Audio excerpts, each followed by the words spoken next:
Esto es Simple Voz Podcast. Monografías de la historia del rock, desde los años 60 hasta el siglo XXI.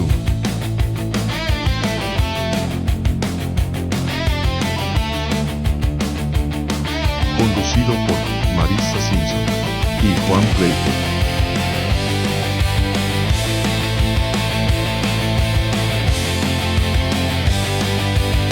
A ver, imaginen de esto. Estamos en Savile Row, en Londres. Una calle elegante, pura sastrería, muy formal. Sí, muy serio todo. Exacto. Mediodía, 30 de enero de 1969. ¿Hace frío? ¿Seguro está gris el día? Se oye lo normal, ¿no? Gente caminando, negocios. El murmullo típico de la ciudad. Y de repente, ¡pum! Algo rompe todo. Una música fuerte, rock and roll, que no viene de un coche, ni de una tienda. Parece que cae del cielo. Literalmente, ¿no? Literalmente. Hoy vamos a clavarnos justo en ese momento. La última vez que The Beatles tocaron en público. Así, improvisado, inesperado. Y en el lugar más raro. Exacto, en la azotea del número 3 de Savile Row, el edificio de Apple Corps, su propia empresa. Increíble. Una locura para la época. Totalmente. Y para entender bien qué pasó, tenemos de todo. Crónicas de esos días, análisis de la música que tocaron, cómo estaba el mundo en ese momento. El contexto es clave, sí. Claro. También detalles del proyecto Anthology, donde ellos mismos recordaron esto, y hasta lo que dicen los fans hoy, décadas después. Que siguen fascinados, me imagino. No tienes idea. La idea es ver qué onda con ese día, por qué fue tan importante y qué nos dice de los Beatles justo en ese momento, que era súper crítico para ellos. Un momento de quiebre casi. Ándale. Así que bueno, vamos a entrarle a esta historia. Venga. Lo primero, me imagino, fue la confusión abajo, en la calle. Claro.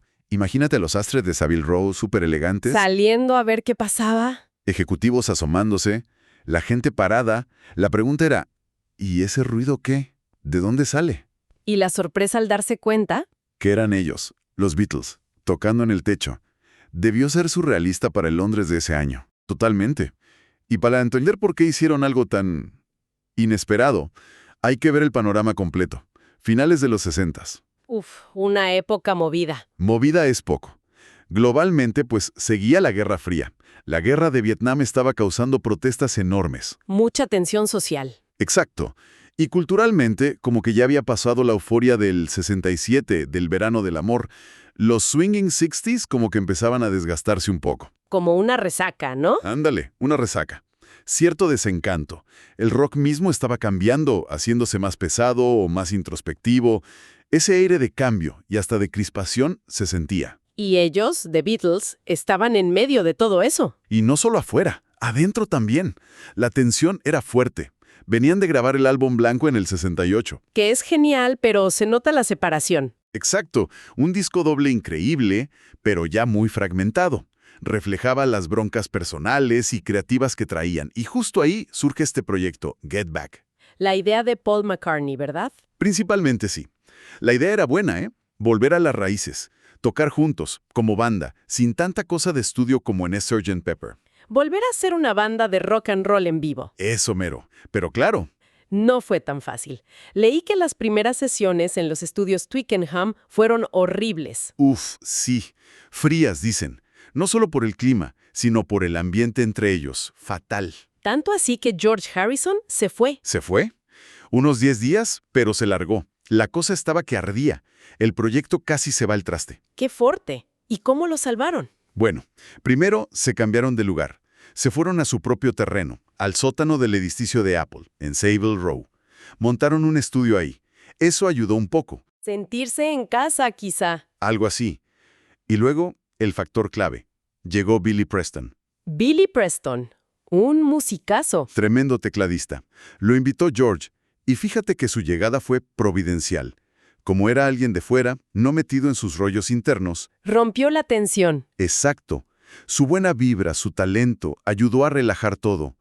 Y musicalmente le dio un empujón bárbaro al sonido que buscaban. Fue oxígeno puro para esas sesiones. Órale. Entonces, ya con Preston y mejor ambiente, retomaron la idea original del concierto en vivo. Sí, el proyecto Get Back necesitaba un final en vivo. Y aquí es donde se pone chistoso. ¿Por las ideas que tenían? Sí, empezaron a barajar lugares loquísimos, que si un anfiteatro romano en Túnez, No manches. que si tocar en un crucero, que si frente a las pirámides en Egipto, ideas súper grandiosas. Que chocaban un poco con eso de volver a lo básico, ¿no? Bastante. Y pues ninguna funcionó, no lograban ponerse de acuerdo. Otro reflejo de cómo andaban las cosas entre ellos, yo creo. Claro, tomar decisiones juntos ya era difícil. Ajá. Y el tiempo se acababa. La película que estaban filmando necesitaba un final. Así que la azotea. Pues no fue la gran idea genial desde el principio. Fue más bien, Una solución de último momento. Casi desesperada. Pragmática. Impulsiva. Pues aquí mismo, ¿no? Para cumplir con el concierto y cerrar el documental. o sea, la espontaneidad nació de la crisis. Totalmente. Y lo increíble es cómo esa solución improvisada se convirtió en algo tan icónico. Y así, de la nada, por unos 42 minutos, el centro de Londres tuvo soundtrack de rock and roll. Exacto. Y musicalmente, justo lo que buscaban. Crudeza. Nada que ver con las capas y capas de Sgt. Pepper, ¿verdad? Para nada. Ni con la experimentación del blanco. Esto era sonido directo, potente, energía de rock and roll pura y dura. ¿Qué canciones tocaron principalmente? Pues las nuevas que estaban trabajando para Get Back. Tocaron varias veces Get Back, Don't Let Me Down, I've Got a Feeling. Que son temazos con mucha energía. Sí, y desempolvaron One After 909. Esa es viejísima, de cuando empezaban Lennon y McCartney, ¿no? Justo, un guiño a sus inicios. También tocaron Dig a Pony. Hay que entender que no era solo un concierto para la gente de abajo. Era una sesión de grabación también. Exacto, grabando para el disco y la película. Por eso repetían canciones, buscando la toma buena. Oye, y a pesar de toda la tensión que mencionas, cuando ves las imágenes o escuchas, la música suena, conectada. ¿Se oye la bronca en la música o la taparon tocando? Buena pregunta. Yo creo que se sienten las dos cosas. Fíjate, por un lado la química musical, pues eran los Beatles, ¿no? Llevaban años tocando juntos. Claro, eso no se borra fácil. Exacto. Hay momentos de diálogo musical geniales entre George y Paul, Ringo súper sólido, la voz de John con esa pasión, y Billy Preston en el piano eléctrico le da un toque soul que amarra todo increíble. Ajá. Pero por otro lado, sí se siente una crudeza, una energía a veces medio rasposa, casi agresiva. ¿Podría ser reflejo de esa tensión? No es perfecto, es visceral. Y eso le da un encanto especial, ¿no? Totalmente. Es parte de su verdad, quizás. Hablando de crudeza, las condiciones para grabar eran un relajo. Una azotea en enero en Londres. El viento. Uf, el viento era el enemigo número 1. Amenazaba con meterse en los micrófonos y arruinar todo. El ingeniero Glyn Johns estaba abajo, en el sótano, grabando. ¿Y cómo le hicieron con el viento? Pues aquí viene la anécdota clásica. Alan Parsons, que era asistente de ingeniería. El de Alan Parsons Project. Ese mero. Cuentan que lo mandaron a una tienda a comprar medias de nylon. De mujer. Medias. ¿Para qué? Para cubrir los micrófonos como filtro antiviento improvisado. Haz de cuenta que le pusieron calcetines a los micros. No te creo. ¡Qué locura! ¿Y funcionó? Sorprendentemente sí. Bastante bien. La calidad del audio que logró Glyn Johns, con todo y medias y viento, es bastante buena, la verdad. Mientras ellos lidiaban con el viento y las medias, abajo en Savile Row era el caos, me imagino. Sí, el tráfico parado. La gente amontonada mirando para arriba. Y las reacciones, pues de todo. Jóvenes emocionados, seguro. Sí, buscando dónde vivir mejor. Algunos hasta trepándose a las cornisas. Oficinistas curiosos en las ventanas. Y seguro también gente molesta. Claro, gente mayor, más conservadora, quejándose de el maldito ruido, de que interrumpían la paz. Era un retrato perfecto de la brecha generacional. Sí, totalmente. Y fíjate que es interesante, porque los que estuvieron abajo dicen que el sonido no llegaba tan claro, por el eco de los edificios y la distancia. O sea, era más la sensación, la energía del momento. Exacto. Más visual y conceptual que un concierto de alta fidelidad para los de la calle. Y visualmente sí que fue potente. La ropa que usaron ese día es casi tan famosa como la música. Sí, se analiza todo. Y no era vestuario planeado, ¿eh? Era ropa de ellos para aguantar el frío, pero con su estilo. John con el abrigo de piel de Yoko, ¿no? Ajá, que además Yoko estaba ahí presente. Ringo con un impermeable rojo súper llamativo, que era de su esposa Maureen. Paul iba más formal, de traje negro. Sí. Y George con abrigo oscuro y pantalones verdes. Una mezcla rara entre funcional para el frío y estrellas de rock. Padrísimo. Y claro, tanto relajo y ruido, pues no pasó desapercibido. Llegó la policía. Eventualmente sí. Las quejas de los negocios llegaron a la comisaría y mandaron a unos agentes. A pararlos. Esa era la intención. Pero pasó algo curioso. La gente de Apple los recibió abajo, en la entrada. Ajá. Y como que los entretuvieron. Les ofrecieron té, platicaron con ellos, una especie de obstrucción muy británica, muy cortés. Les hicieron tiempo. Exacto. Y esa demora permitió que la banda tocara unos minutos más. Astutos. Finalmente, los policías subieron a la azotea. Sí, pero no llegaron en plan agresivo. Hablaron con Mal Evans, el road manager, y le dijeron que ya tenían que parar por las quejas. Les dieron chance de terminar la canción. Sí, fueron bastante decentes. Les permitieron acabar lo que estaban tocando. Y esa última canción fue Get Back, ¿cierto? Justo, una última versión bien prendida. Y al terminar, entre los aplausos de la gente de Apple que estaba ahí, se oye clarito a Maureen, la esposa de Ringo, gritar ¡Yay! ¡Qué emoción! Y Paul, al micro, sonríe y le contesta, Thanks, Mo. Gracias, Mo. Un detallito íntimo en medio de todo. Y después de eso, viene la frase. La frase inmortal. Ah, sí. John Lennon se acerca al micrófono. Con esa cara suya mezcla de ironía, desafío. Y un poquito de timidez también, ¿no? Puede ser. Y suelta la famosa línea. Me gustaría darles las gracias en nombre del grupo y de nosotros mismos, y espero que hayamos pasado la audición. Genial. Es una frase con tantas lecturas. Totalmente. Es chistosa, muy Lennon, es modesta, como si fueran novatos buscando aprobación. Ajá. Pero también es súper consciente del momento. Ellos sabían, o al menos lo sentían, que eso era un final. El final de algo importante. Probablemente el final de ellos tocando en vivo. Y resultó ser así, la última vez que los cuatro tocaron juntos en público. Así que esa frase irónica se volvió, sin querer, el epitafio perfecto de su carrera en vivo. Un cierre inesperado en un lugar inesperado, pero muy Beatle al final. Muy adecuado para ellos que siempre rompieron moldes. Y el impacto de esos 42 minutos fue mucho más allá. Se vio como guerrilla publicitaria, ¿no? Sí, o como arte conceptual. Irrumpir así en la vida diaria. Demostrar el poder de la música para detener todo un momento.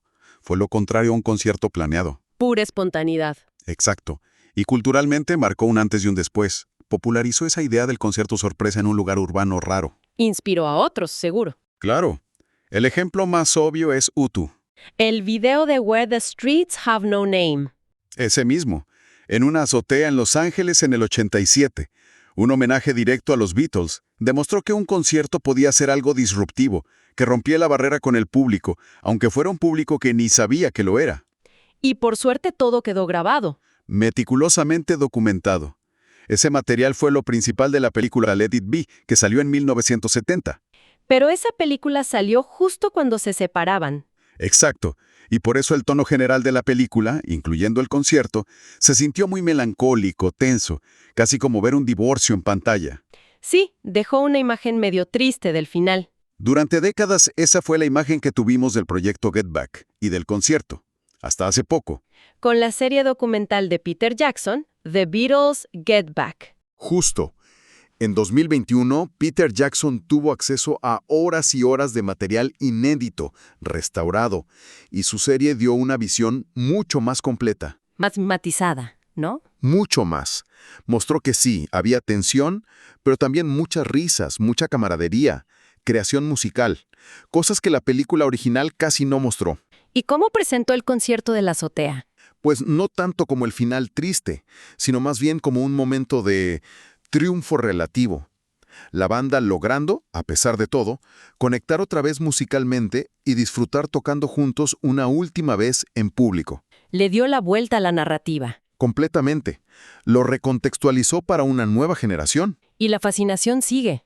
Te metes a foros de fans, a YouTube, Y la gente sigue hablando de esto. Sí, debaten la energía, analizan el lenguaje corporal, la ropa, la reacción de la gente. Comentan la frase de Lennon de la audición una y otra vez. Demuestra el poder que sigue teniendo ese momento. Totalmente. Y es importante conectar esto con el proyecto Anthology de los 90s. Cierto. Ese gran repaso a su historia. Exacto. Anthology fue un esfuerzo de los Beatles que quedaban, y de Apple, para contar su propia versión de la historia, para controlar su legado. Y en esa narrativa oficial, La azotea era clave. fundamental, la presentaron como el último chispazo de magia juntos, un final agridulce pero icónico. Anthology fue para mantener viva la leyenda, y la azotea fue uno de sus símbolos más fuertes. Entonces, resumiendo, el concierto fue producto de la frustración. Se convirtió en una explosión de rock sorpresiva para Londres y quedó como un hito cultural, el adiós no anunciado de la banda más grande del mundo a los escenarios. Exacto. Y nos deja pensando, ¿no? Con toda esa tensión que sabemos que había, las peleas, ese volver a empezar que quizá ya era un querer terminar, Ajá. fue ese concierto un último y real destello de la magia Beatle, una tregua antes del final. O más bien, O más bien, la confirmación, muy prendida y todo, pero confirmación al fin, de que ya no podían seguir así juntos. Al menos no de esa manera. qué interesante dilema. Y si lo traemos a hoy, ¿cómo vemos un acto así? Improvisado, técnicamente con fallas, disruptivo, comparado con los shows de ahora tan perfectos, tan coreografiados. Tan controlados. Exacto. Hemos perdido un poco esa capacidad de sorpresa, esa crudeza en la música en vivo. Da para pensar, ¿no?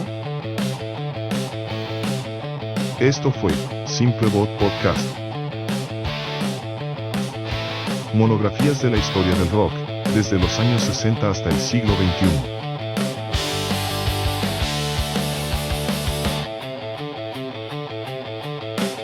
Conducido por Marisa Simpson y Juan Pleite.